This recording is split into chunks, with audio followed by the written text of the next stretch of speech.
So next பார்த்தீங்கன்னா நம்மளுக்கு பேசிக் definition இருக்குது. ப்ராபபிலிட்டி டிஸ்ட்ரிபியூஷனோட பேசிக் டெஃபினிஷன் இருக்குது. அப்போ இது இல்லாமல் இன்னும் கொஞ்சம் டெஃபினிஷன் இருக்குது. அதை நான் நோட் பண்ணுறேன், கொஞ்சம் கரெக்டாக பாருங்க. ஸோ என்ன டெஃபினிஷன்னா மீன் நோட்டேஷன் ஆல்ரெடி தெரியும். எக்ஸ்பெக்டட் வேல்யூ ஈக்குவல் எப்படி நோட் பண்ணலாம், இது வந்து மியூ நோட் பண்ணலாம். மியூனாலும் இ ஆஃப் எக்ஸ்னாலும் நம்மளுக்கு சேம் தான், எக்ஸ்பெக்டட் வேல்யூ தான். ஸோ அதனோட ஃபார்முலா என்னன்னா summation x into probability of x. Summation x into probability of x. Next வந்து பார்த்தீங்கன்னா variance of x. Variance of எக்ஸ்க்கு உங்களுக்கு ஃபார்முலா தெரியும். இது வந்து சிக்மா ஸ்கொயர் நோட் பண்ணுவாங்க. இது அனதர் நோட்டேஷன் எப்படி நோட் பண்ணுவாங்க, ஆல்ரெடி நம்ம படிச்சது தான். மல்டிவேரியன்ஸ்ல E of x minus x bar the whole square note பண்ணலாம்.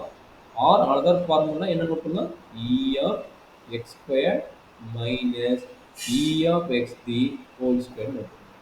இதான் வந்து வேரியன்ஸோட ஃபார்முலா. சரியாமா? Okay sir. அடுத்தது பார்த்தீங்கன்னா காமா. காமாவான்னு ஒன்று நோட் பண்ணிருந்தோம். அந்த காமாவோட ஃபார்முலா என்னன்னா காமாவா n equal to n minus one factorial. Factorial formula already உங்களுக்கு தெரியும் நினைக்கிறேன். என் ஃபேக்டோரியல் மீனிங் என்ன, n into n into n minus 1 into n minus 2 n last அதை வேல்யூ விட 1 n. வரைக்கும் வரும். 1 வரைக்கும் வரும். Okay sir. அதாவது 4 ஃபேக்டோரியல் அப்படின்னு வந்துச்சுன்னா 4 இன்ட்டு 3 இன்ட்டு 2 இன்ட்டு 1 இதுதான் நம்மளுக்கு 4 ஃபேக்டோரியல். சரிங்களா? Okay sir. சரிங்க. இப்போ காமாவோட நார்மல் டெஃபினிஷன் இது வந்து ஃபேக்டோரியல். இது வந்து காமாவோட நார்மல் டெஃபினிஷன் என்ன அப்படின்னா நம்மளே சார் ஒரே நோட் பண்ணிங்க முடிச்சதா நோட் பண்ணிங்க அட்டாக். நிமிஷம்.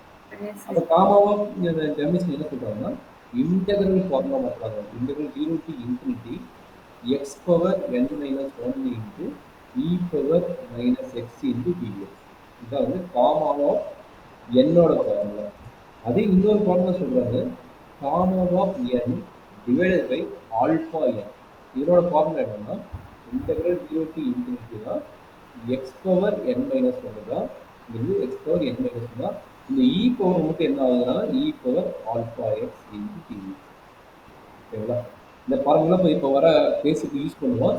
இந்த பேசிக் ஃபார்முலா நார்மலாக கொடுத்துருங்க. சரிங்களா? இப்போ நோட் பண்ணிக்கணும். Okay sir.